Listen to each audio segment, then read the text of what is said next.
feels like the clock's been turned back 40 years. It's incredible how I feel. Welcome to Jack's Garage, and come on and follow me. We are healing, taking control.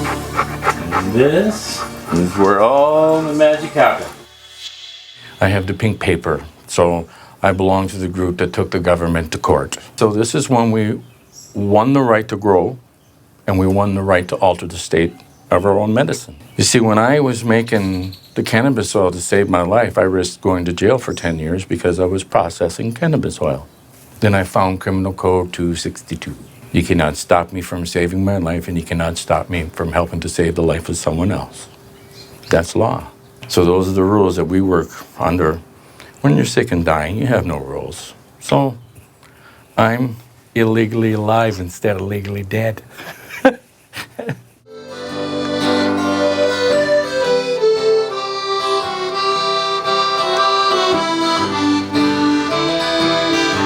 I was an electrician and a welder, and so then I went into work in the factory, and that's where my injury took place. I have bilateral carpal tunnel, bilateral outer nerve entrapment, 2 torn rotator cuffs, 2 torn bicep tendons. Snapped my leg up and then torn the meniscus tendon. The cartilage is gone. I was on OxyContin, I was on morphine, I was on the fentanyl patch. I chewed Tylenol number 4, 20, 30 of them a day, 800 milligrams of Celebrex, 2,000 milligrams of metformin. I was going on the needle for my diabetes. I was on 5 blood pressure medication. I was on medication because I was on medication. I was on cholesterol medication. By the time it was all done, I was on 22 medications.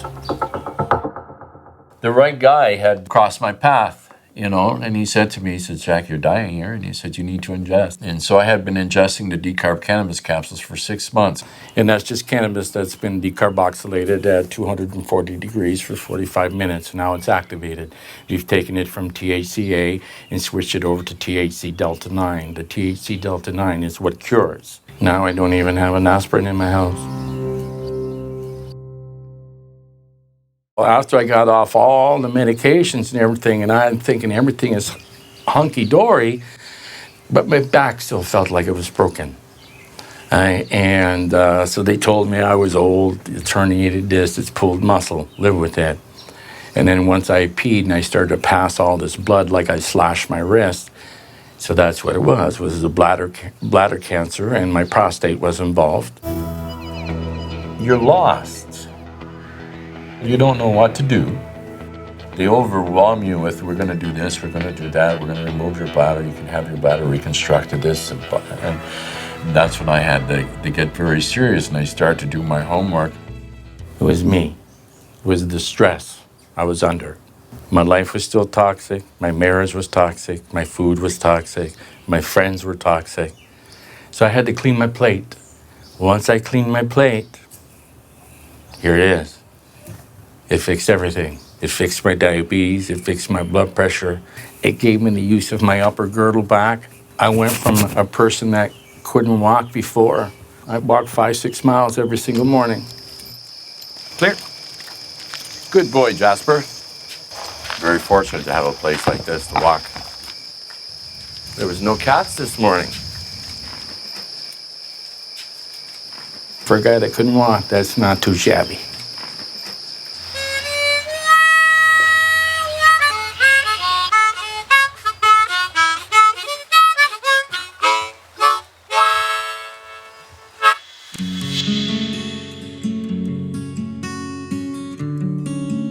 Garden is very, very important. First off, gardening is probably one of the most therapeutic things that you can do.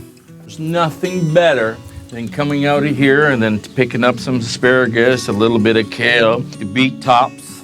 I know exactly what these plants are being fed. Nothing is toxic, everything is organic. This is the same food that I feed my cannabis plants inside. See, the problem is that sick people can't afford the medication. If I had to buy my medication, it cost me $16,000 a month. I can't afford that. So yeah, that doesn't work. So I get to grow my own meds. Come on in and I'll show you the grow room. Here's the ladies in the final stage. We're gonna harvest in a couple of days. I'll get off of this approximately maybe 2 pounds all the time is what I get off the table. It's one of the most relaxing things that you can do is growing your own medicine, because now you're taking part of your own healing. That's what it's all about.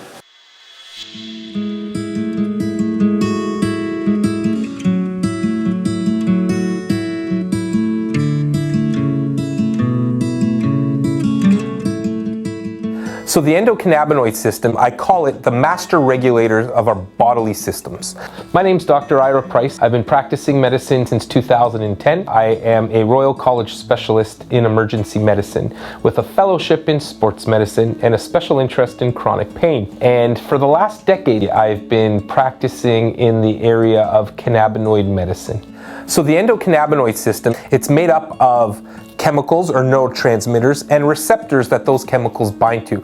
Same way you have dopamine in your system, you also have cannabis in your system. The same stuff that's in the plant exists in your body. And that's how the exogenous cannabinoids, or the cannabis that exists in the plant, that's how it interacts with the cannabinoids or the endocannabinoid system that exists within our body. So whether it was in breast milk or whether it was in your central nervous system, the endocannabinoid system is so robust. That's why it's called the master regulator of bodily function.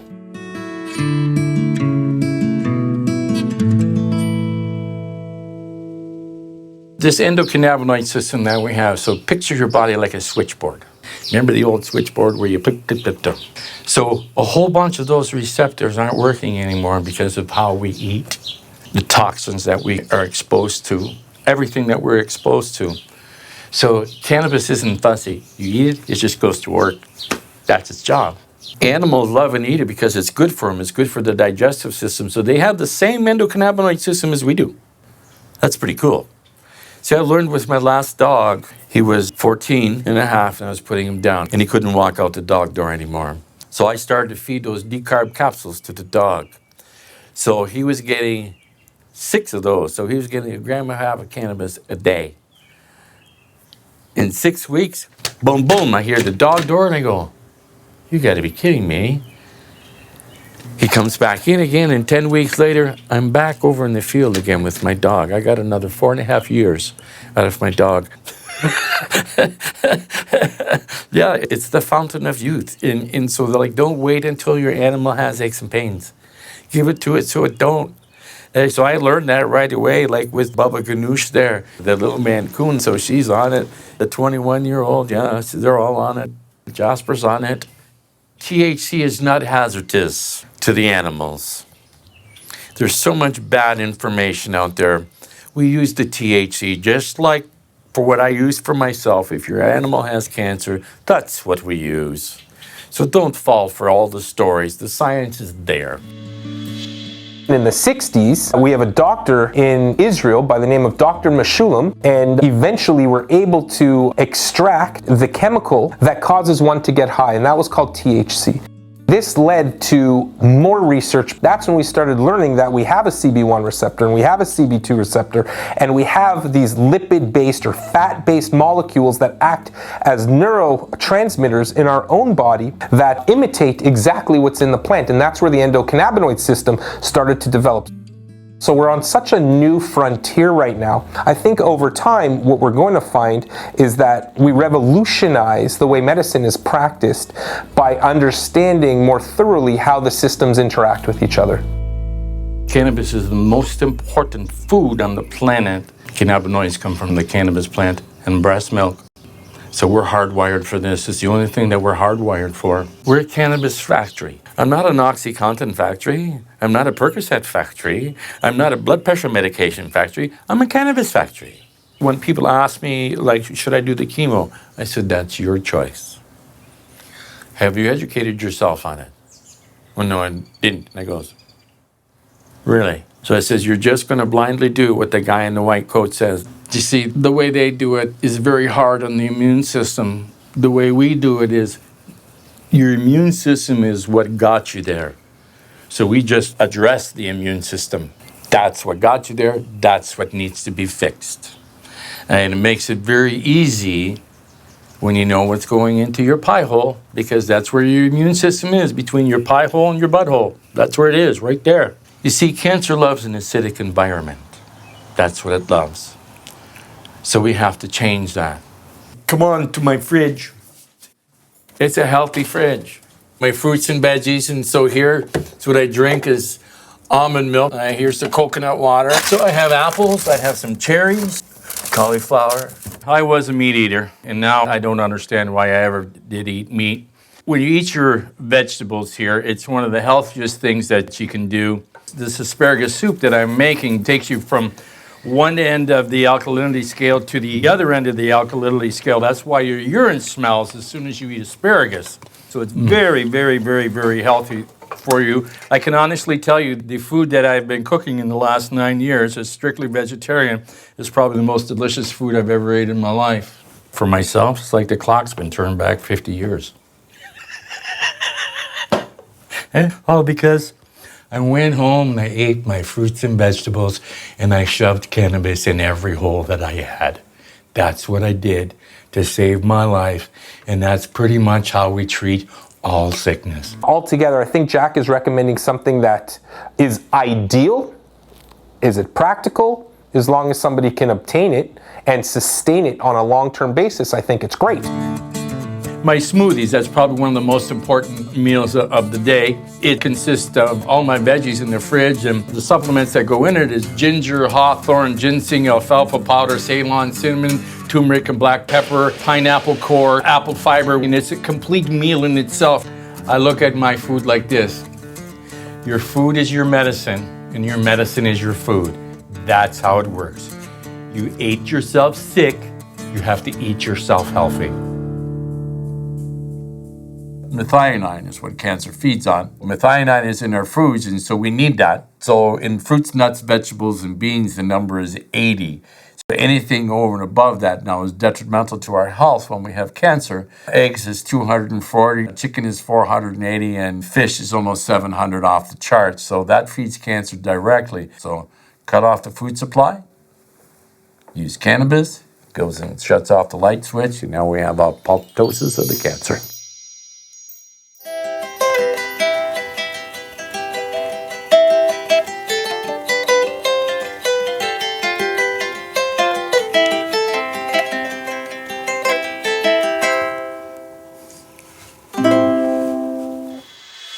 So if you eat like a vegetarian, some people, they still get cancer because it's usually stress. And so you have to look at what we call the emotional causes of cancer. And for me, it was being raped by my uncle when I was a little boy, and then keeping all that in, and then living across the street from the house where it happened for the last 34 years. Yeah, so there's a lot of stuff that you have to deal with. To deal with that, I had quantum hypnosis done. The object of the game was to take the pain of the little boy and help Jacob heal.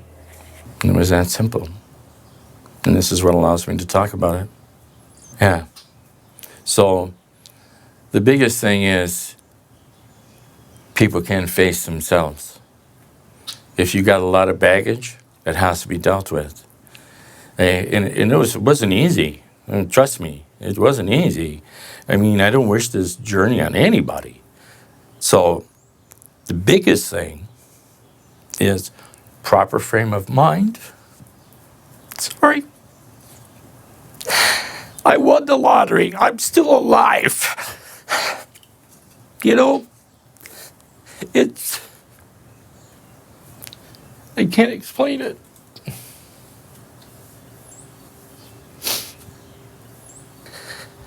Grateful. I'm so full of love.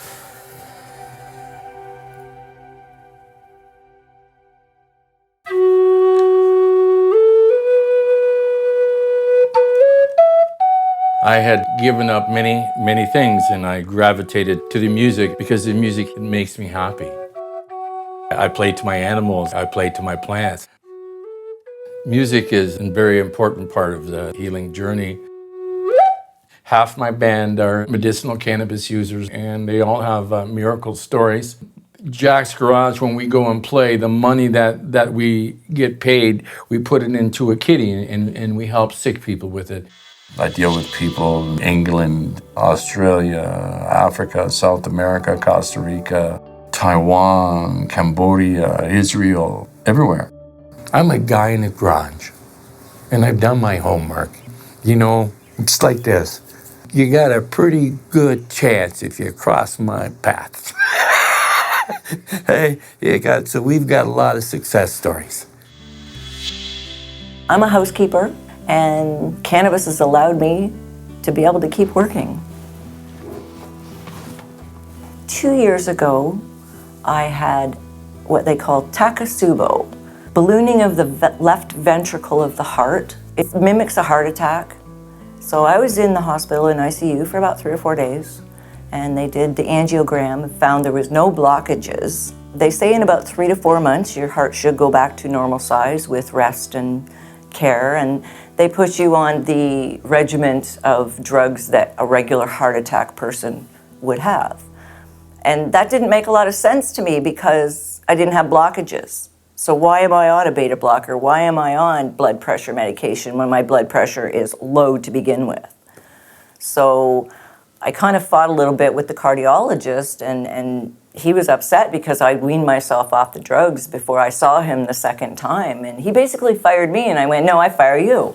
Like, it was insane. Honestly, you have to be your own health advocate in this day and age. You just have to. Use common sense. If it doesn't feel right, doesn't look right, it probably isn't right. When I started to ingest, not just smoke, but to ingest it, within 30 days, I knew. It's just like, I can't believe it. I sleep, way less pain, happy. It's been now a little over 3 years since I had the Takotsubo, and I have the all clear, and I feel fantastic. We do like a coffee club every morning, so we're always around, and we just talk about cannabis and helping people. Good morning. Good morning. Knock, knock, knock. I'm back. Just have a look at us. You know, we were all terminal. That's the best part. We were all terminal. We're still here. We were stopped at a red light in a Cadillac, and a transport truck hit us from behind, dragged the car about 1.5 miles before everything came to a stop. My sister-in-law was killed in the accident, and my husband and I were left with life-altering injuries. My neck was broken in 3 places. My jaw, my ear was ripped off, my shoulder was ripped apart, my arm broken, my right hip, all my teeth smashed and broken. And I was very much tied to my pharmaceuticals, the doctors, the need for the meds. I mean, I couldn't function at all without them. And then a doctor, I started to cry in his office when he had, made the mistake of asking me how my day was. It wasn't a good one. And in part of the conversation, he said to me, he goes, you need to meet Jack Kungle. We hit it off right away. And again, it's because we discovered so many things in common. And I was fully onto the cannabis and off all of my pharmaceuticals, including 380 milligrams of morphine. My license is for 30 grams a day, and I use it in all forms, but the most important for me is the FECO. And the FECO is what holds Humpty Dumpty Head together. I mean together. My neck doesn't lose connection with my body maybe twice a year now, as opposed to upwards to 5 times a day.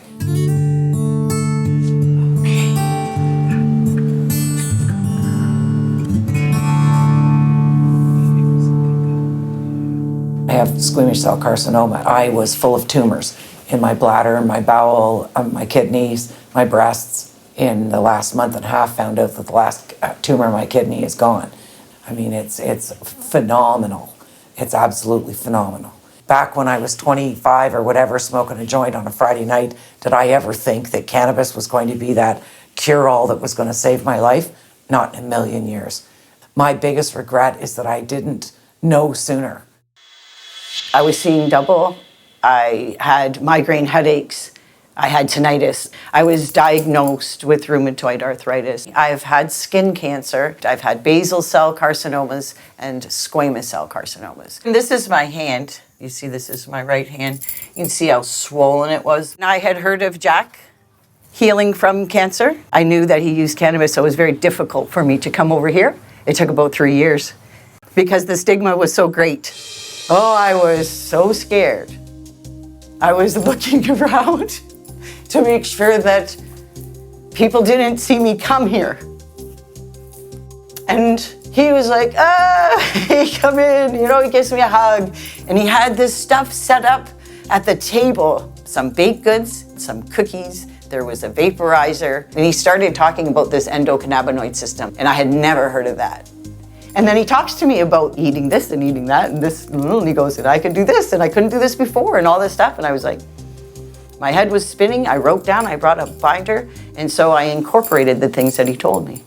I embrace nature, it's all part of my wellness plan. Here's some of my girls, I'm super grateful for them. This is an indica.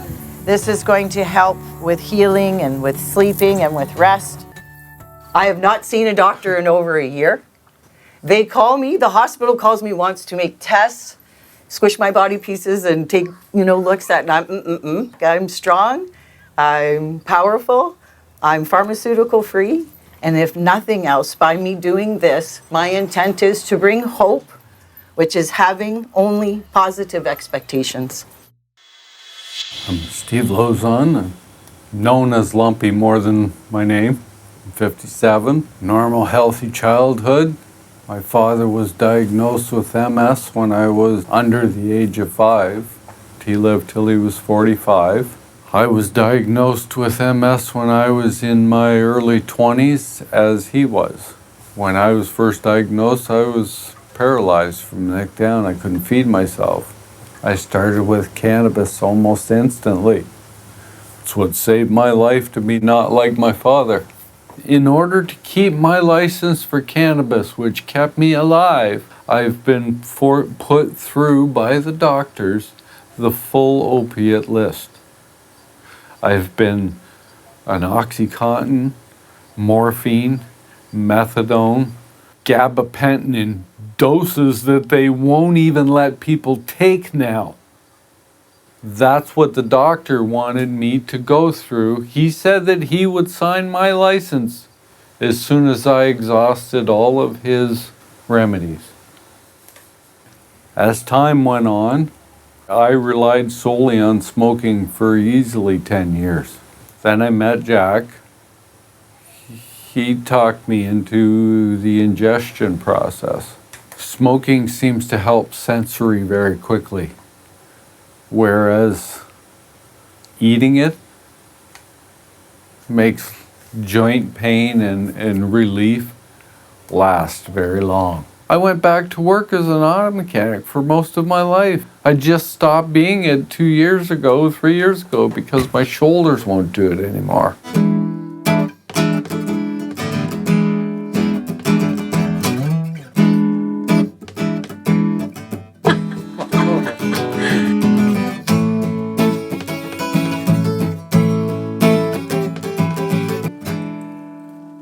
It's funny to see new people come into the garage because you can tell their quest for knowledge right away. Because they see what happens with people like Jack and me and Deb and Peggy, Linda, where most people would have been saying, oh, you ain't gonna see that person in 2 years. And here we are, bigger and stronger than we were 2 years ago.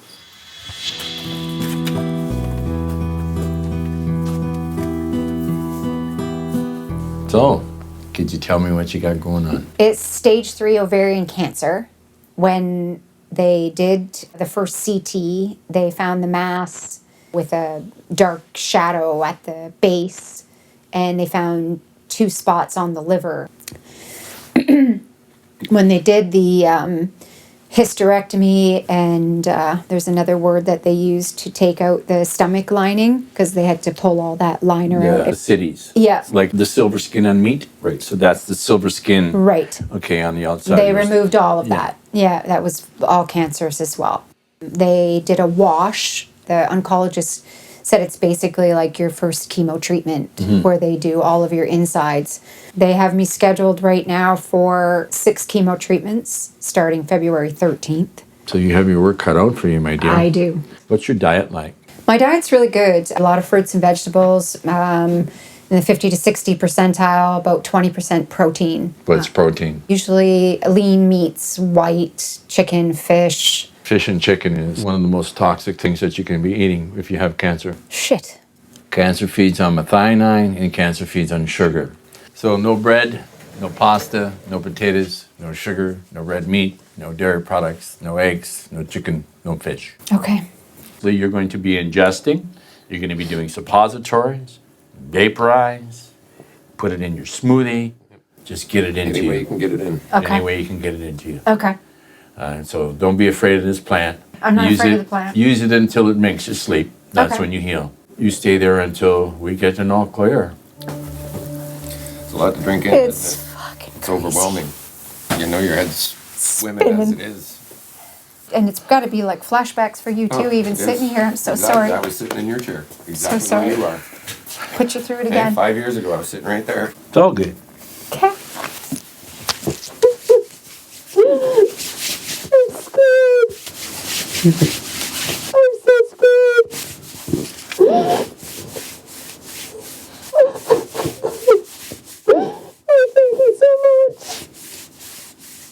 We'll do what we can. Okay? We'll do what we can. As you see, she was pretty distraught. I had no hope or anything. Now she has a plan of attack. This is just the beginning. We're just getting started. It's always through some type of tragedy or something like that that we all become healers. So here's Carol, just one of the thousands of people that have passed through your garage in search of natural healing. What's it feel like to be a healer now on the 9th anniversary of finding out you had bladder cancer and pay it forward in this special way?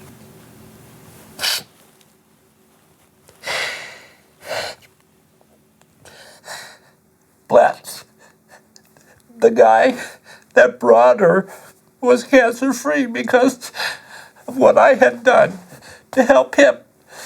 I can't explain that. You know, there is no feeling like that. I mean, somebody that survived by what I had showed him try this. Now he's bringing somebody else. That's what it's like. I don't have any words for it.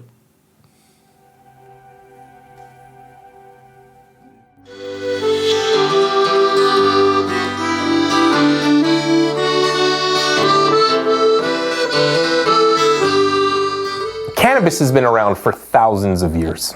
And for thousands of years, cannabis was used therapeutically. In 1937, you could get it from India. You could order it. This country had this oil. This country had this oil. Yeah, documentation's right there. That all ended because of the Federal Drug Administration when they came in and started to sell you synthetics. When they went, here's the aspirin, and they systematically took cannabis out of pharmacopoeia because cannabis wasn't everything up until 1937. For about a 100-year period, we had a very dark time in our lives. We had cannabinoids that were outlawed. So we didn't have the ability to study them as much as we wanted. It's just incredible. The United States government holds a patent on cannabis, patent number 6630507, as a neuroprotectant. They patented the cannabinoids. So they knew. They know. Shame on you. So do you see how hard they worked to keep that away? I found the information. I went and looked. And the more I looked, the more upset I got. And when I found out that we're a cannabis factory and it's in breast milk, you gotta be kidding me. So then after that, there was no more rules. That's like telling me my spit and my urine is illegal. They've trained us to be stupid. This is very, very sad. You've been trained to take rules. You believe the guy in the white coat, and it's very sad that that guy hasn't educated himself. If your doctor doesn't believe in cannabis, find yourself another doctor.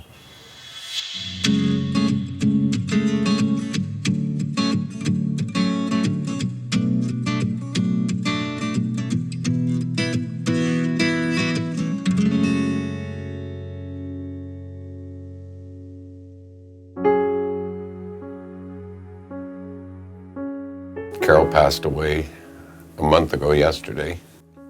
It was a very aggressive cancer. don't know, I guess she went down to about 95 pounds near the end. And week before she passed, she had a stroke. And then it just took her. But she put up a hell of a fight. And, you know, like we said, you know, we'll do what we can to help. We don't win every single one. No.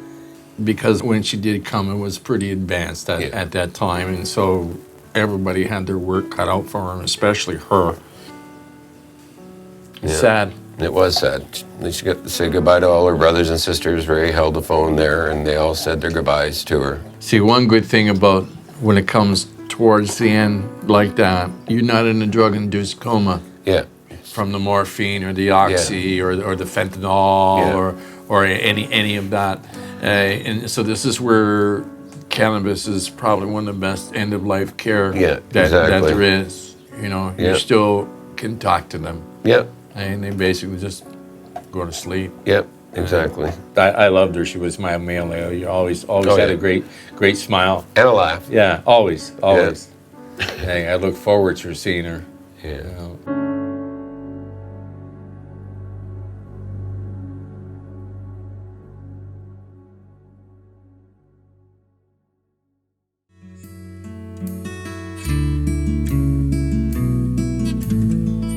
The biggest thing is we don't win them all. I learn from every experience as to hopefully we can change something in the protocol to prevent this from happening again. It was very hard, and so we did the best that we could. We made her comfortable. She was not in a drugged out coma. Everybody got to say their goodbyes to her, so that was one nice thing. But it's sad. It is very sad for the family. You know, I don't wish this on anybody, this sickness. It's terrible. This is our plague.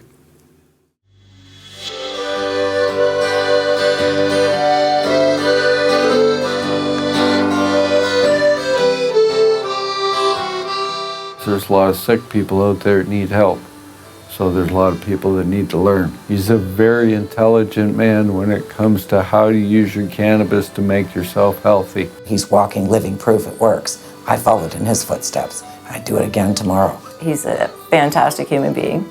And I've watched him progress into that more fantastic human being as time goes by. All I've learned is nothing has to die in order for me to survive. And this is the best I've ever felt. Jack is really interesting. It's hard to find humans who are just so not self-absorbed and willing to just risk everything for other people. He is only a man in a garage that took his health into his hands and healed himself, not just from cancer. He's addressed his demons. He's done the work. He does it every day. He is known around the world for helping people, and good on him for finding the way and being so selfless to help so many others. When we're talking about the foundation of healing, you have to address everything. Spiritually, you need to be in love with yourself and everything around you. Physically, you need to exercise. Mentally, if you think you're going to have a difficult time with this, you will have a difficult time. If you think that cannabis is going to make you high, it's going to make you high. But if you think, this is going to be a walk in the park, I just got to eat my fruits and vegetables, that's it, and take cannabis, I can do that. That person will do it. Because he didn't put up any hurdles in front of him. Because nobody can do this for you. You have to. All I'm doing, I'm just showing you the way. This is the way I did it. I'm not a doctor. I'm not dispensing any medical information here. All I'm telling you is, this is what I did. This may or may not work for you. It's pretty simple. But if you do your part, you got a good chance.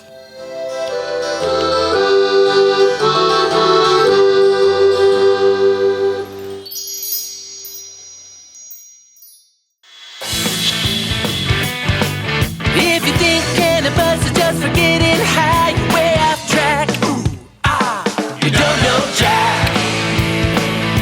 You don't know Jack. Jack be nimble, Jack be quick. Jack eats so much cannabis.